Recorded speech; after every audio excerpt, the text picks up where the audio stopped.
জায়গা নেই, একমাত্র রাস্তা আছে দুয়ার, সব দুয়ারে ঢুকে গেল।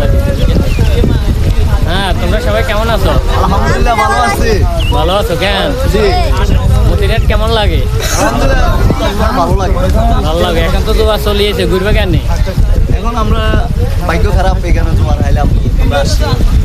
এখন তো জোয়ার আছে, ঘুরতে পারছে না। যদি জোয়ার না থাকতো, ভাড়া থাকতো, তাহলে ঘুরতে পারছে। হ্যাঁ, জি এখন ঘুরবে, ঘুরে চলে যাচ্ছে এই আর কি। আচ্ছা, ওকে, আল্লাহ হাফেজ। আর কিছু বলো না? প্রিয় দর্শক মণ্ডলী, আমাদের লক্ষ্মীপুর